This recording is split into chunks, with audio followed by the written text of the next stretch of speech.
Welcome to you all, and of course to those all over the world who are paying attention to us now.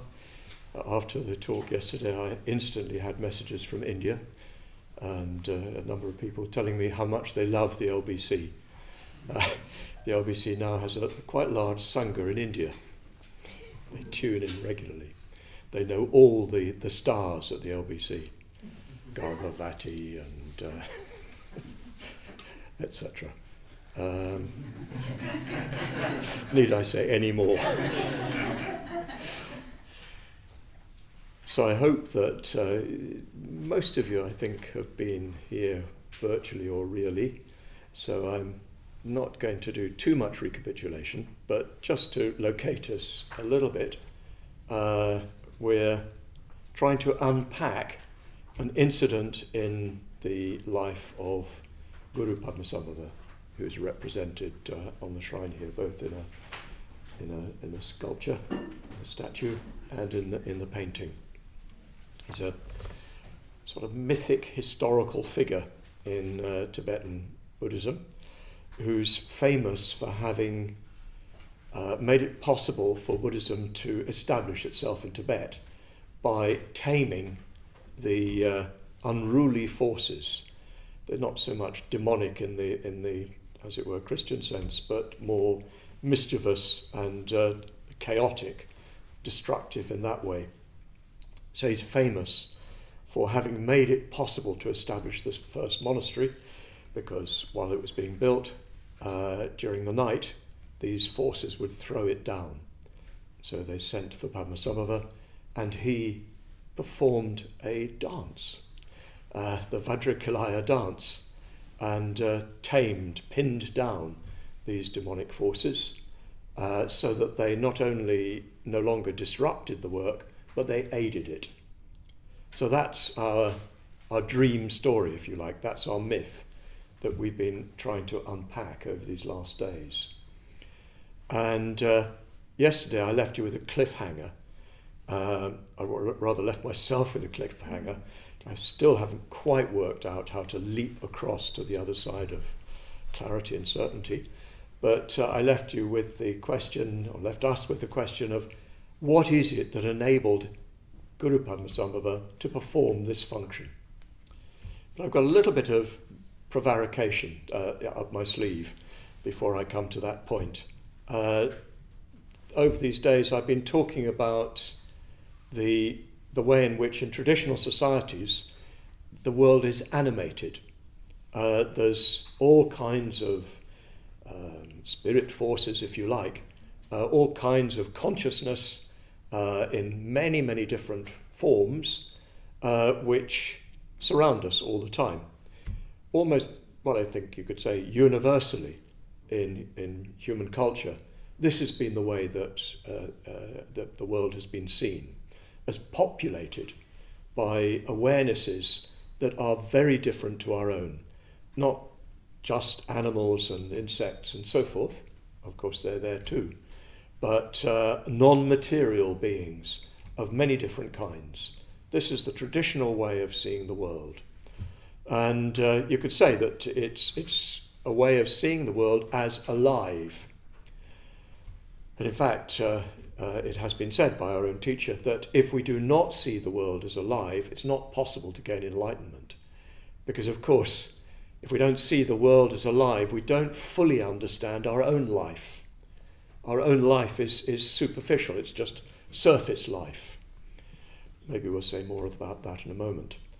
But yes, that's the theme we've been pursuing again and again, that the traditional view, which is the one that underlies this story, is that the world is full of awareness taking many, many different forms.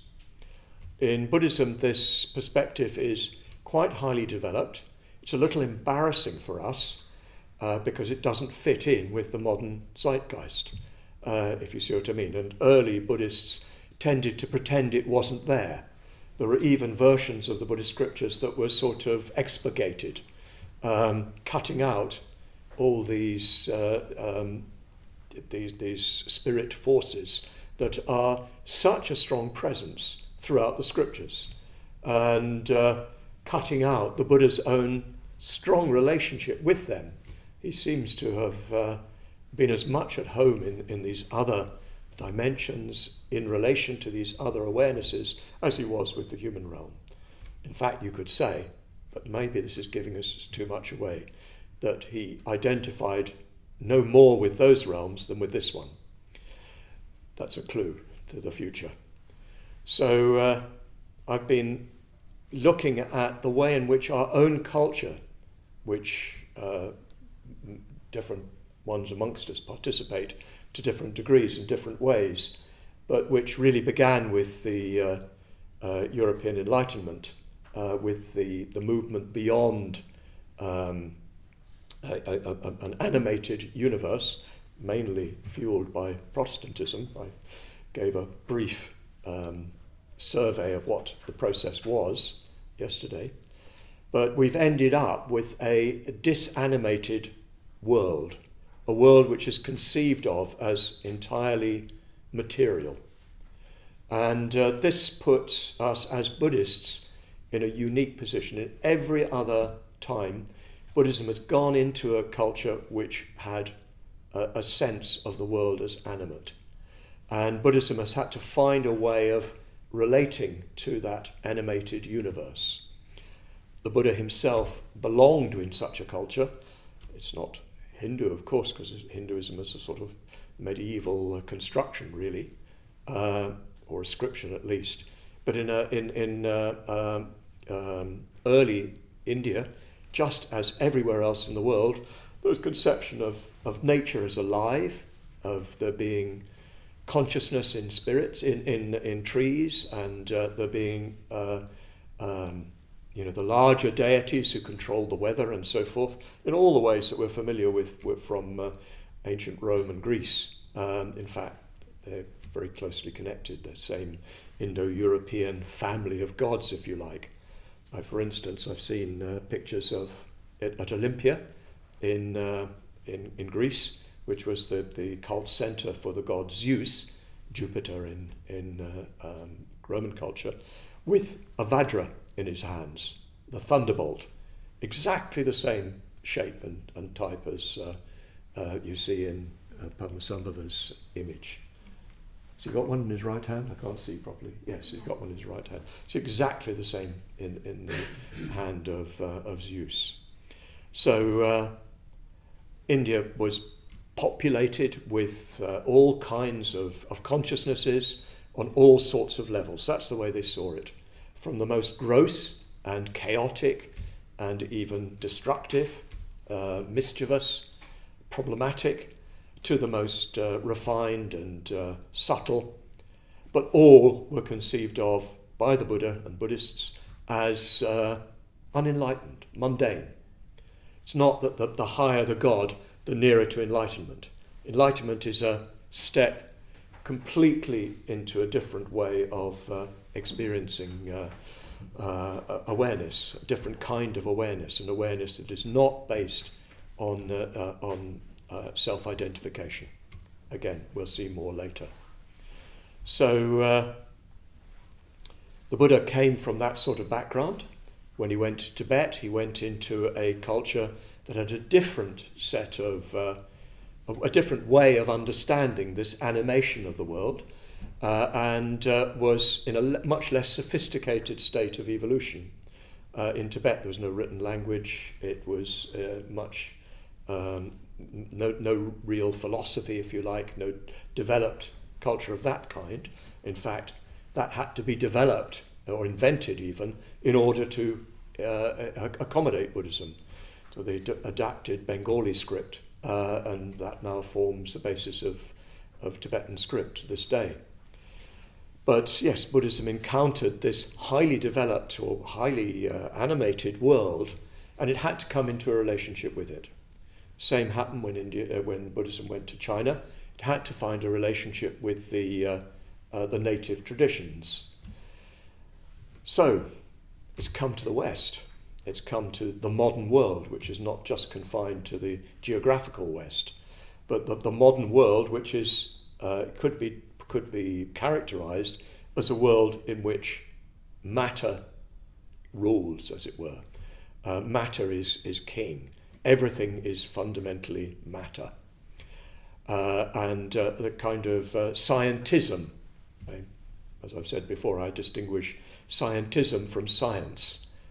Science, in a sense, the best of science, is not coming to those sort of conclusions. It remains agnostic as to the ultimate construction of things, but simply provides the best possible explanation of the given evidence, the given material, that explains it for practical purposes or for theoretical purposes, experimental purposes.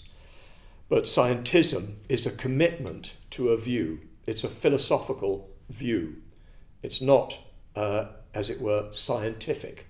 It's a commitment to a perspective on life as being fundamentally founded in matter. Even human existence is a complex interweaving of matter that produces, for a brief moment, a consciousness, which then disappears when the whole thing breaks down.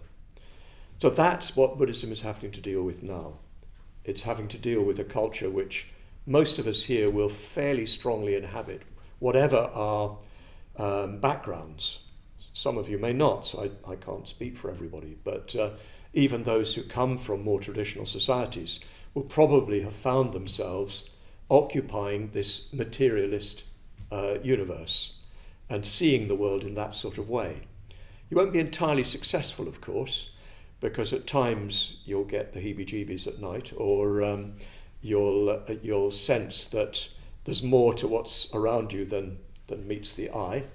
And occasionally the animation of the universe sneaks through. But in our sort of conscious life, we believe in a material universe. Again, each of you has to answer this for yourself. Is that your experience? Is that your way of understanding your experience or not? So the question then comes, how do we, as modern Buddhists, reanimate the world? And as I was saying yesterday, I don't think it's a simple matter of suddenly adopting ancient Indian mythology or of Tibetan mythology or Chinese mythology or whatever. We can't, probably most of us, simply sort of re-believe in all that. It's sort of alien to us. And it's not a question of a kind of neo-pagan revival, although Sangharakshita did say, our teacher did say, that for Buddhism really to flourish, there needs to be a revival of paganism. But he didn't mean by that pretending that we're ancient Celts or Anglo-Saxons or whatever. What he meant was us reawakening a sense of the universe as alive, as nature as animate.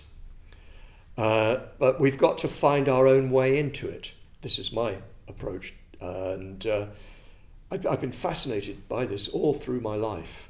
The sense that I've been missing something. As a child, I was really very, very taken by the Greek gods, particularly. I read the Odyssey when I was 11 or 12, and was deeply moved by particularly the figure of Pallas Athene. And she's still, as it were, my presiding deity. But of course, it was still as a literary figure. I didn't literally believe in her, but it spoke to me. The image spoke to me. And at times I studied philosophy, and I think I then became a thoroughgoing materialist, if you like. And but it left a sense of deep lack. Something's missing. And even going into nature, although I could enjoy nature, difficult to feel it speaking to me. Only under certain circumstances, which I always promise not to talk about, but with the ingestion of certain substances, did the universe, the woods start speaking to me. They really did, honestly. But for me, it's always been a sort of puzzle, a sense I'm missing something very profoundly. And I live now in Wales, which in Snowdonia, which is a pretty wild environment. And although it's been tamed by sheep, who are pretty effective colonizers, still you sense something in the landscape that's still alive. Even the god Jehovah has not managed to completely quash it. And all around, on the hills all around, there are cairns to the ancient heroes who would have been kind of demigods. They would have been human, but more than human. And yes, I've tried to sort of open myself to them. So how do we do it? How do we go about it? How do we reanimate the universe?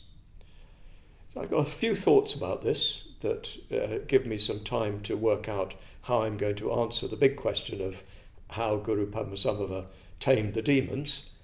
I think the first is that we need to convince ourselves that the universe is not merely dead matter. I think we need to attack our conscious and unconscious prejudice and view that all of this is just matter, just atoms and molecules rubbing together. Of course, it is that from one point of view, but it's not the whole story.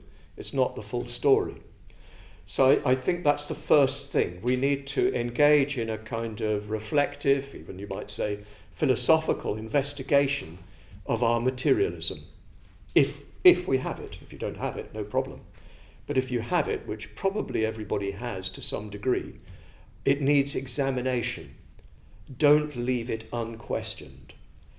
You'll find in interaction with many scientists, for instance, it's just unquestioned. They just do not pause to think, is this the whole story? That's, from what I've understood, I'm not a scientist, I don't know much about science in a way, but what I've understood is this is not so much the case with in physics, because with the evolution of quantum mechanics, it becomes really impossible to believe in mere materialism. And there's some very good material more recently on this question. Carlo Rovelli, things are not as they seem. Is that right? I've got it slightly wrong. Reality is not what it seems. Reality is not what it seems. I strongly recommend that. It's a very clear sort of dismissal, if you like, of materialism by a top theoretical physicist. And in one way or another, I think if you have some philosophical kind of conviction of materialism, you need to attack it. You need to take it apart. Because in a sense, if you've got that, you can't really fully be a Buddhist. I don't mean you can't come to the center and do meditation and benefit from things here. But if you want to really move along on the path to enlightenment, if you want to commit yourself to the path, you need to question and unpick this sort of background materialism, I would say. It's a job that needs doing. Sometimes it just fades away because as you get into meditation, it becomes ridiculous to think in those terms. You have an experience, senses that make it absolutely ridiculous to think in those terms. But even then, probably it's a good thing to have done a full frontal attack on that ground assumption of matter being primary. Read the physicists, read the especially those involved with quantum physics. I recently was exploring this theme and found a quotation from Max Planck, who's one of the founding figures in quantum mechanics, who says, consciousness is primary, matter is a manifestation of consciousness. You cannot get behind consciousness. He said that, interestingly enough, in 1920 in an interview for The Observer, of all things. It's weird that was said in The Observer in 1920, but it probably took until the late 80s and 90s for this to filter through into general culture. this perspective. And even now, probably most people have only the haziest, not even understanding, but recognition that it's the case. So I think that if you have that sort of bent, then that's a good way to attack this fundamental materialism. If you're not so inclined, well then just sort of reflect on, where did this materialist assumption come from? How did you come to have it? Who gave it to you, as it were? Yes, the eyes seem to give you a material universe, but they don't have to. They don't seem to many people from other cultures. The eyes do not deliver a flat surface of solid matter out there. They seem to offer something much more fluid that can be multivalent, can mean different things in different contexts. So that's my first prescription, as it were, for reanimating the universe. Disentangle yourself from the disanimation of materialism. Consciously unpick it. And for those of you who are really serious about committing yourself to the Buddhist path, this is vital. You will not get very far unless you do some work on this. It may be that just experience itself undoes it for you. You may find at some point there's just a huge shock. You realize, oh, this isn't, as it were, real in the sense that I thought it was real. It's real in another sense, it really appears, but it's not fixed and ultimate and blocky, as it were. It has no hard surface. So that may just burst upon you, especially if you're practicing meditation and beginning to sort of reflect on the nature of perception. For me, this has always been the main route in, is reflecting on what it is to see, what it is to hear, and sort of observing the way in which my seeing is substantially a construction. What I'm seeing is not literally what's out there. How could it be? Because if it was literally what was out there would have to be, as it were, in here.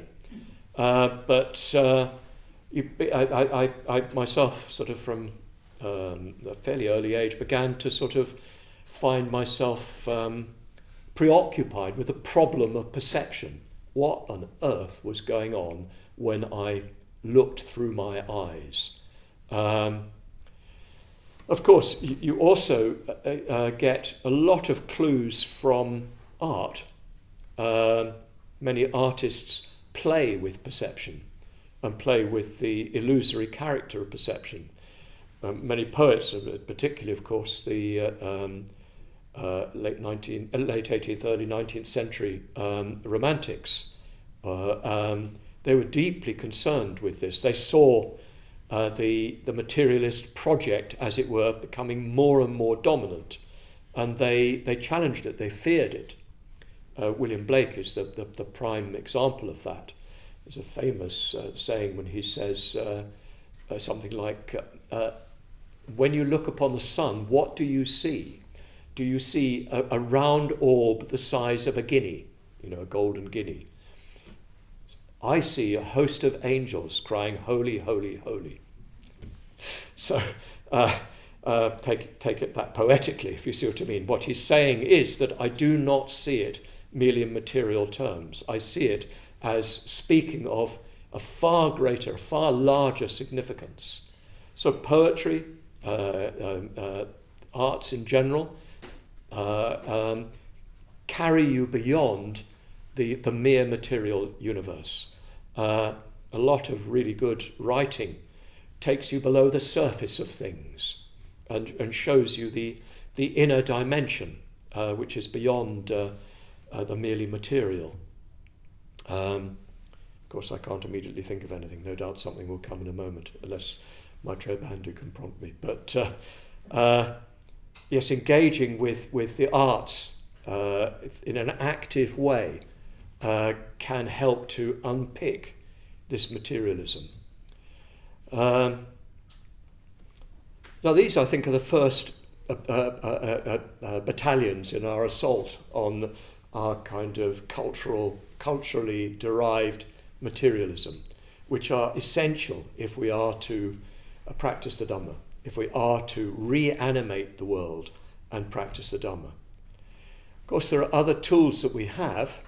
One of the most important that we have is dreams, because dreams take us into a reality, into realities that are non-material. In fact, in Buddhist exploration of this topic, they often use the dream analogy.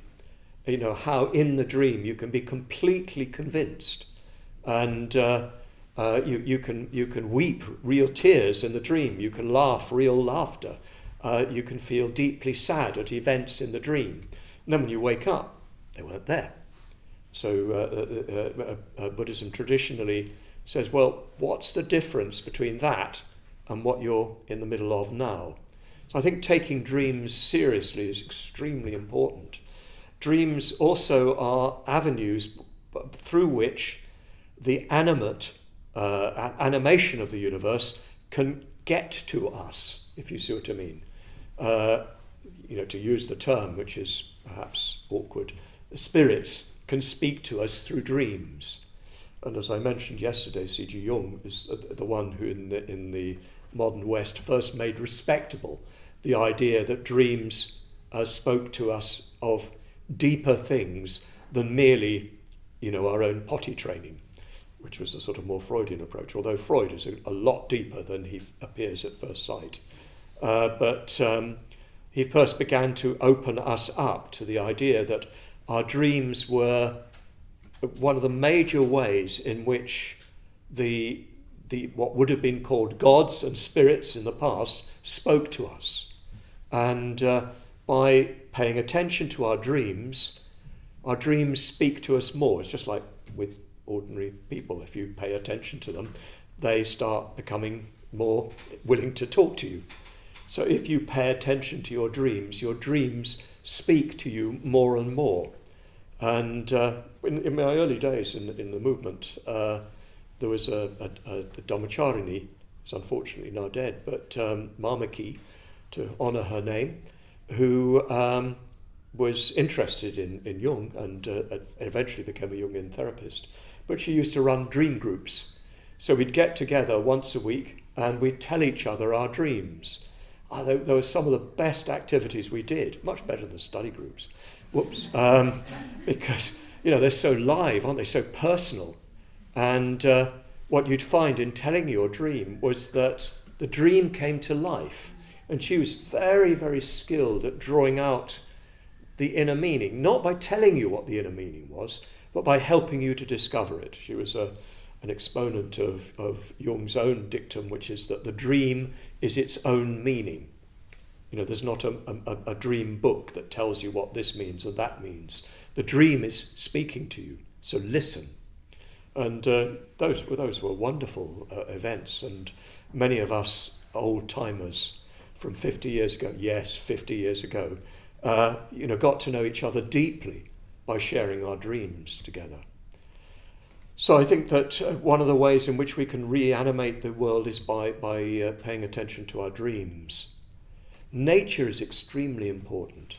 Going into nature and looking, of course, with an aesthetic eye, because the aesthetic eye is a purposeless eye, if you see what I mean. When you view the world with an aesthetic eye, you're not looking at it for its utility. You're looking at it, as it were, for itself, in its own right. And you're appreciating it in itself. It's quite difficult if you're not particularly inclined that way. I myself used to find sometimes I'd go into nature and I'd sort of say, oh, that's beautiful, and then just getting on with my own inner chatter. But if you open up to it, again, it's sort of speaking to you, because it's all alive, literally alive. But even one will find that those things that one does not think of as alive are alive. You'll find that rocks are alive, rivers are alive, and so on. The clouds are alive, so alive. And so you go into nature and you open yourself up to life, the life all around you. And if you can do that, you'll find that you have a deep affinity with everything around you. I remember this once on a solitary retreat I did in Spain in the Alpujarras Mountains. Beautiful place, beautiful vista. And towards the end of the solitary retreat, I got very inspired, and I wrote a play in 3 days. Don't worry, it's gone. It's never going to see the light of day. I'm not going to inflict it on anybody. But it was deeply satisfying. I just sort of wrote something out without even pausing over 3 days. And at the end of it, I felt completely satisfied. And I just sitting outside my hut, leaning against the wall, just sort of feeling this sense of complete expression. And I suddenly became aware that everything around me was doing what I'd just done. That the trees were expressing themselves as even more fully and completely than I'd managed to do. And the grass, there'd been a bad fire there, so it's still quite blackened, but you could see the undefeatable character of nature. Up came the grass, the green shoots coming up again. And I felt a deep sense of affinity, of oneness, that what I was doing as a human being in trying to fulfill my own nature was doing much more easily and readily and spontaneously than I had been able to do until that point. So one can get that sense that there's a life all around. When one thinks of Dylan Thomas, the force that through the green fuse drives the flower, drives my green age. So he's recognizing that that what animates through the green fuse, the stem, brings it to life, is what is animating me. It's the same thing. Of course, he was a student of Schopenhauer, and he was giving expression to that. But nonetheless, he's expressing a deep truth that in nature, we are nature. We are part of nature. And the life that we feel within us is the life that is all around us. So, yes, going into nature and opening up to this life is a way of reanimating the world, opening up to it. And what I believe will happen as we do this is that we will develop in our Buddhist culture, maybe with other cultures around us, we will develop a new animated world that takes into account our modern consciousness, which is, I still believe, an advance, a development, but goes beyond it or incorporates it into something much larger and much more important. So there's a few thoughts about what we might be doing in order to reanimate the world, and there's a great deal more to be said about that, and it'd be a good subject for further discussion. But I need to make good my promise to try to explain what I think enabled Guru Padmasambhava to tame the unruly spirits of Tibet. Before I do that, I want, again, prevaricate a little further, but taking us in that direction. Of course, the story of Padmasambhava is not a new one. It goes right back to the origins of Buddhism. Many of you will know the sort of mythic account of the Buddha's enlightenment. Do you remember this? The attack of Mara. The Buddha is sitting under the Bodhi tree on the verge of enlightenment, and it's said that he was attacked by Mara. I'll say more about who Mara is in a minute. Mara, first of all, sent his daughters, who, of course, represent the forces of craving, of desire. And then he sent his sons, who the daughters danced provocatively, the sons attacked. And so in the foundation myth, which goes back very early on in Buddhism, the Buddha's enlightenment is presented both in a more sort of rational, experiential way and in an imaginative, mythic way.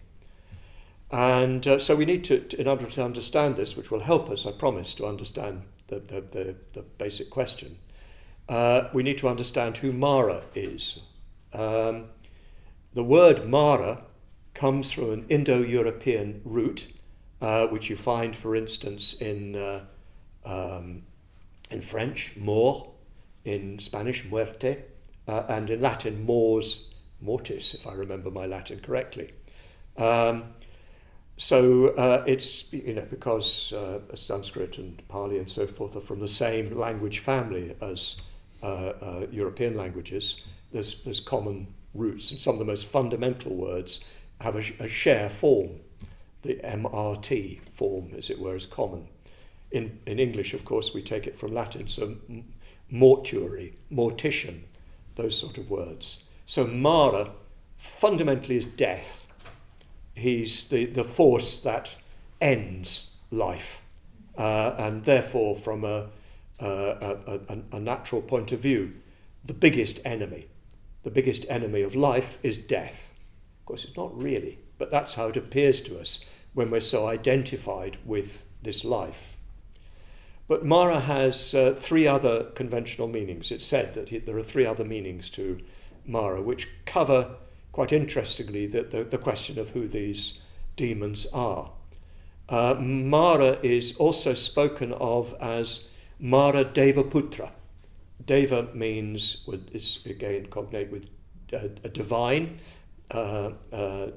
deity, etc. Deva means God. Puta, or putra in Sanskrit, means son. Putri is daughter. So there's Mara, who is a real being, an actual force. And there are many Maras, apparently, so it's said in Buddhist tradition. There are many, many Maras.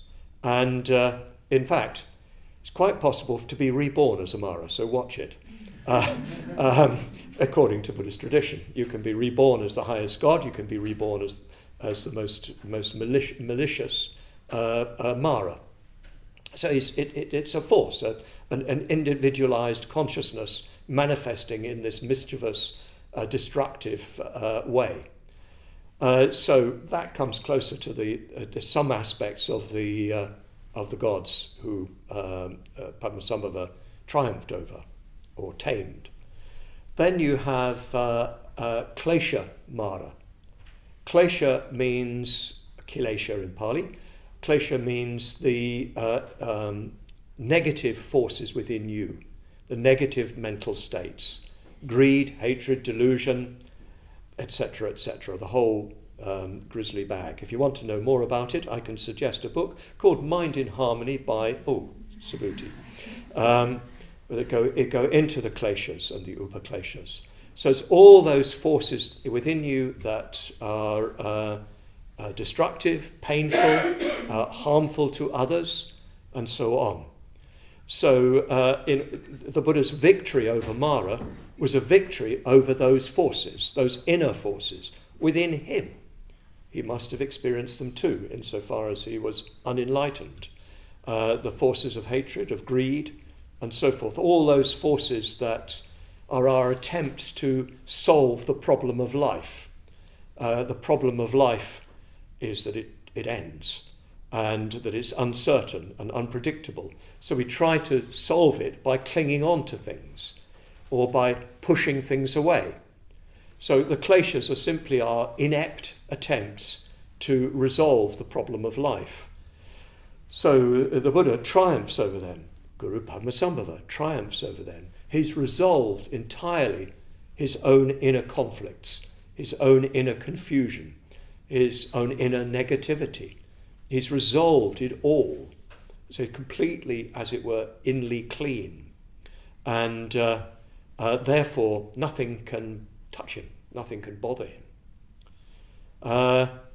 Then finally, Mara is, one of the definitions of Mara is called skandamara. I'm not going to give you an account of skanda, that's a Buddhist technical term, but it broadly means all the factors in conditioned existence, all the factors that make up our universe, conditioned factors, in other words, that arise independence on conditions and go when conditions cease. So Mara is, if you like, samsara. Mara is life in its unenlightened form. And life in unenlightened form is constantly trying to draw us back into its clutches. Mara constantly tries to take possession of the Buddha again and again and again in the stories. And he tempts the Buddha in one way or another. For instance, he says to the Buddha when he's on the eve of his death, come on, you could live forever. And, you could have so many disciples, so much sort of power and influence. And the Buddha just says, Mara, I can see you. I see you. And of course, as soon as he sees Mara for what he is, Mara is powerless. So we're getting an idea, I hope, of how it is that Guru Padmasambhava triumphs over these demons. Guru Padmasambhava is an enlightened being. This is the tradition. He is a fully enlightened being. In Tibet, he's considered a Buddha.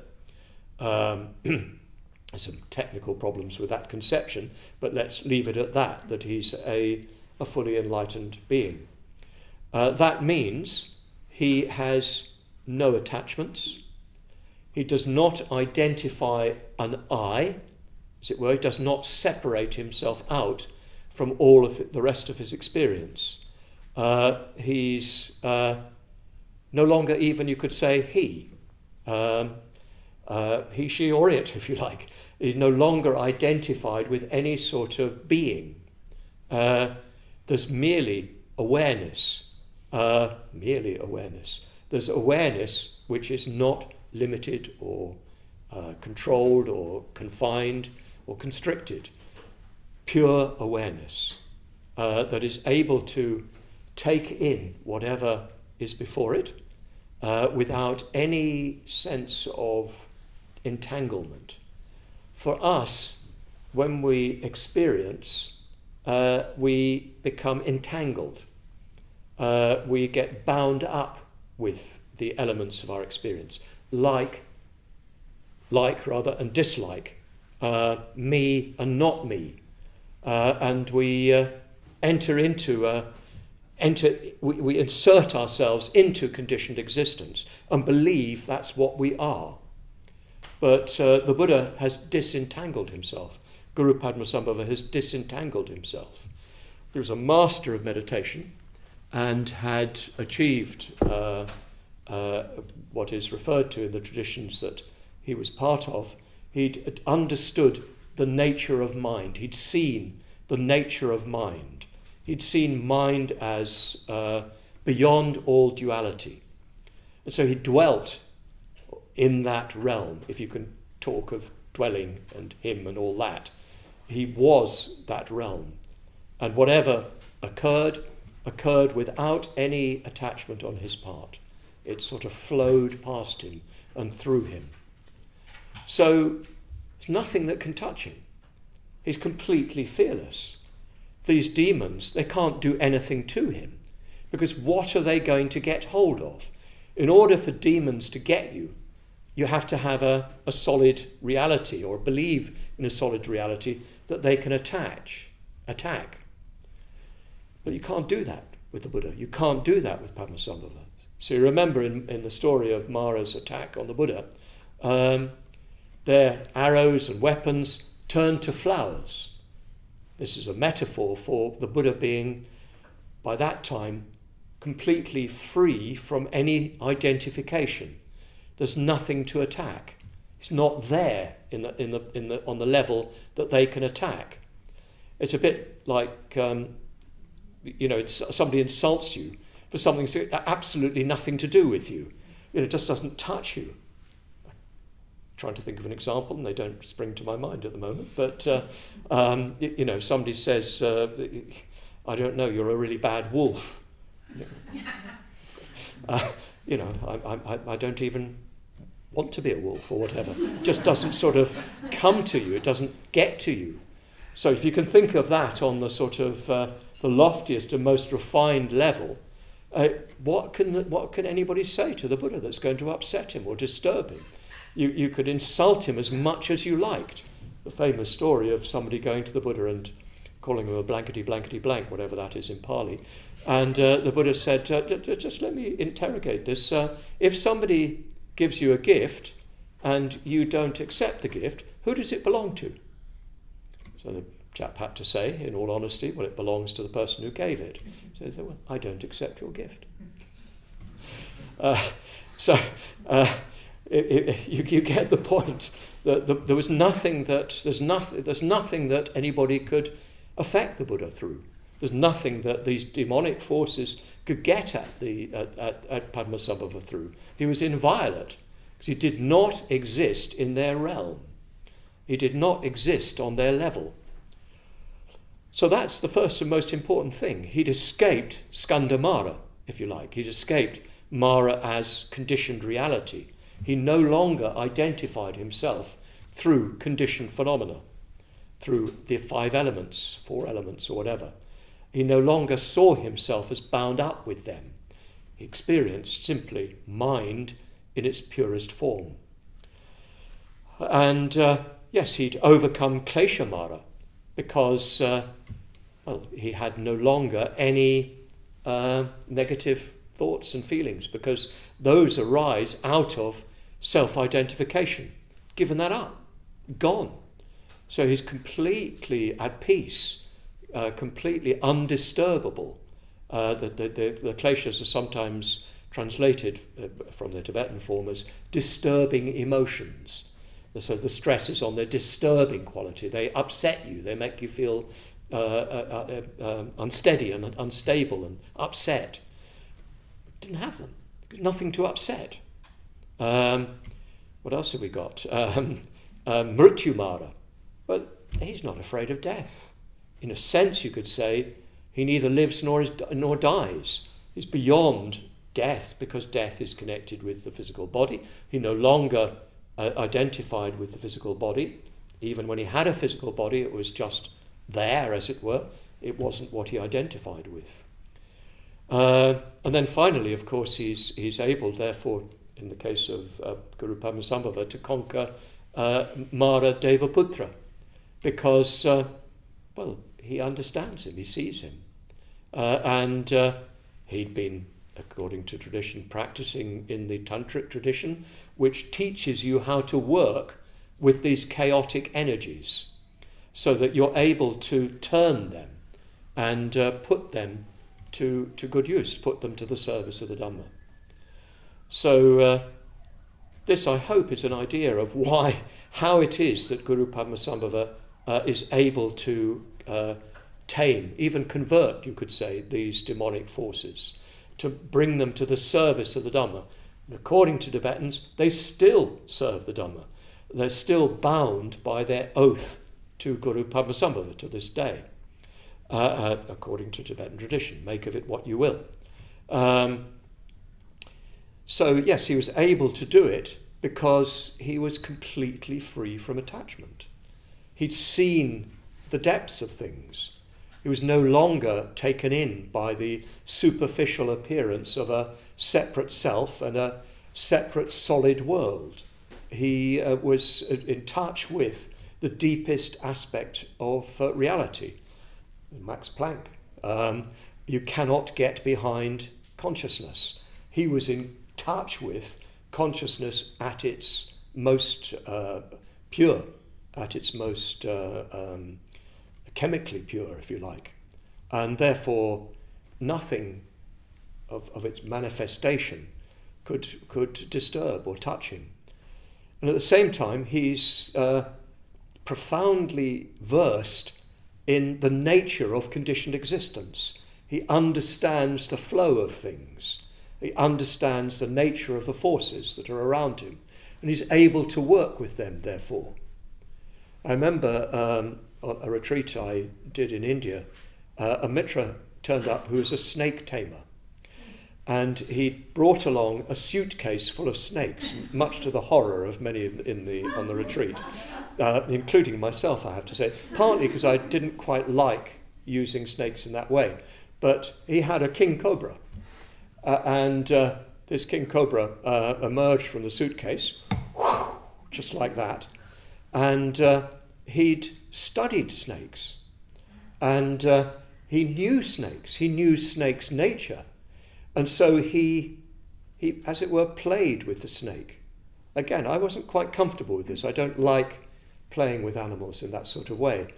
But it was really remarkable what he was able to do.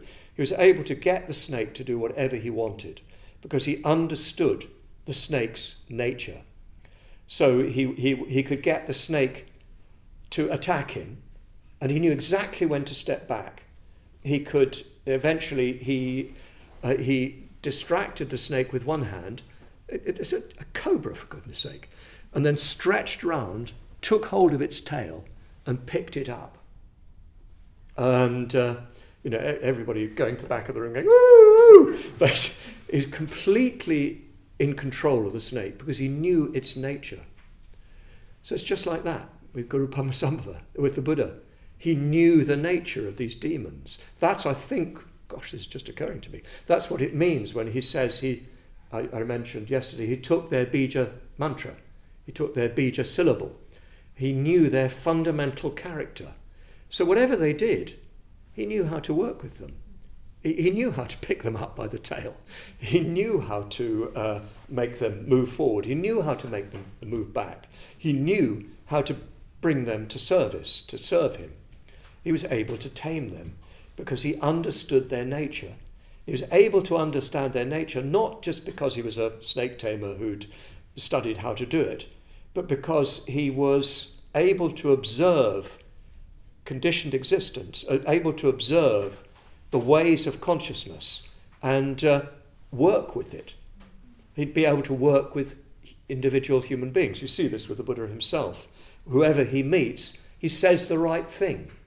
He's able to get sort of in contact with them and say the right thing that overcomes their resistance, leads them in the right direction. Padmasambhava was past master at this. He'd give people meditation practices that were exactly what they need. He'd pick up what was going on with them and direct them in the direction they needed to go. He tamed the king of Tibet. It's a famous story which I won't go into now, in no time. But the king of Tibet, of course, thought he was the king. But Guru Padmasambhava just swept him and all his courtiers down on the ground at his feet. How? He knew their natures.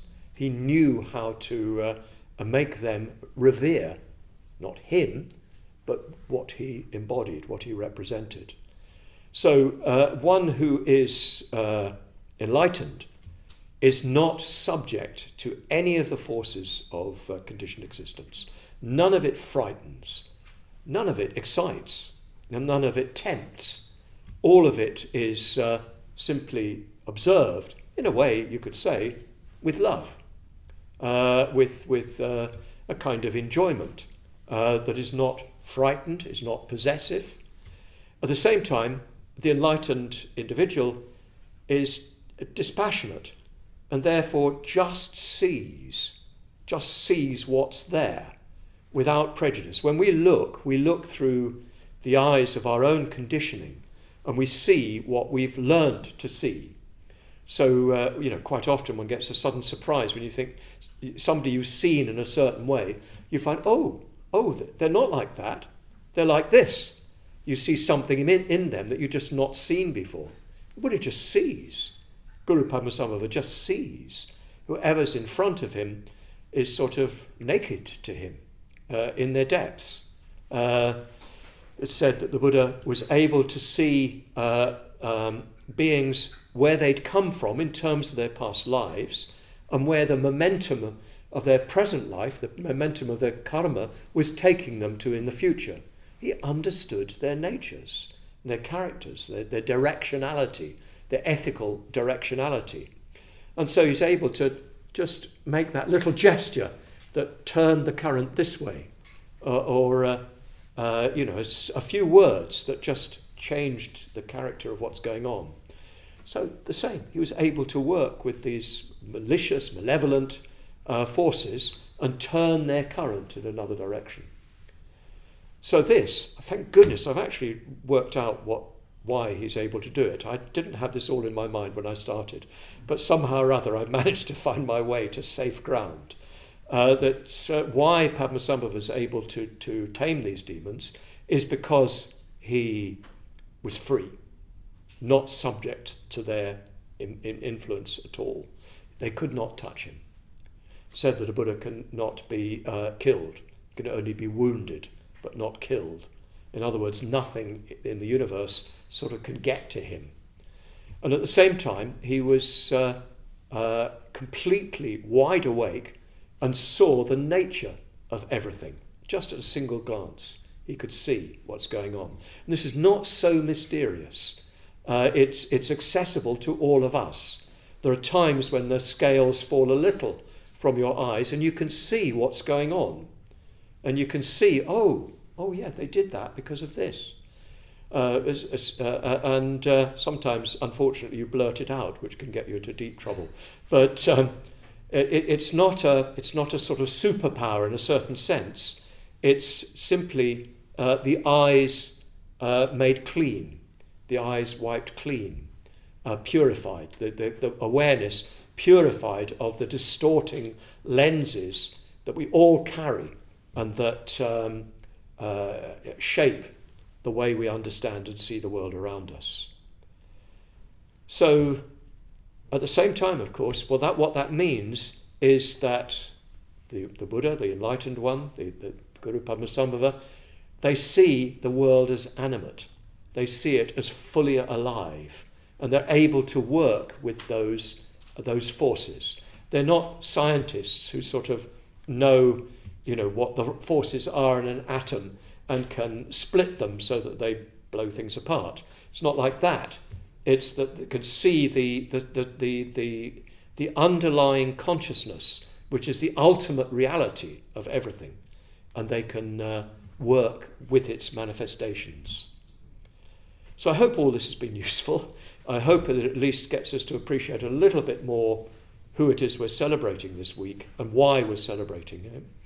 And I hope that you'll all come on Sunday and celebrate with us Guru Padmasambhava. I'm going to say a little bit more about him from a somewhat different point of view, but I hope that you'll be here. Thank you very much indeed for listening to me. As a result of you being there and listening to me, I've understood things better myself. I really genuinely was not clear how I was going to explain how Guru Padmasambhava did it. I knew, of course, but I wasn't quite sure how to explain it. And I feel quite satisfied with my explanation. And I hope you do too. Thank you very much.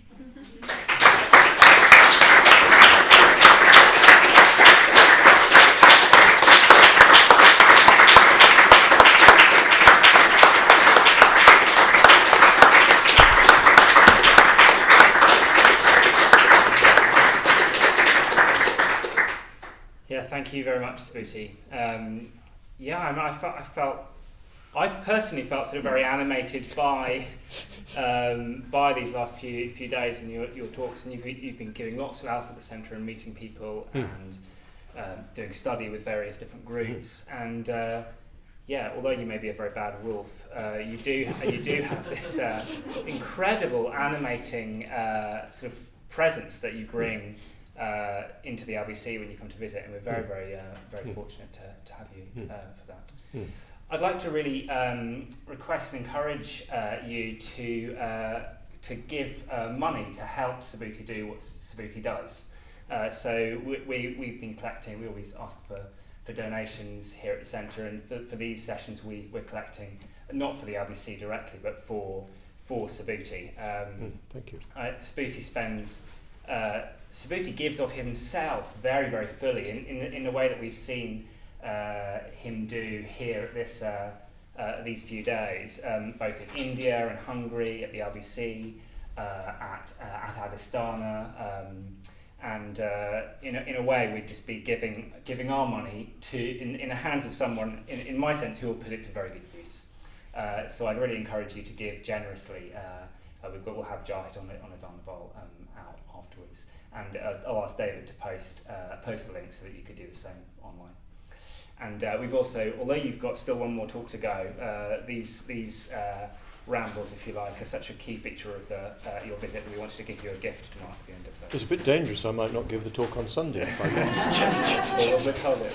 But yeah, thank you once again, Subhuti. Thank you so much. Thank you.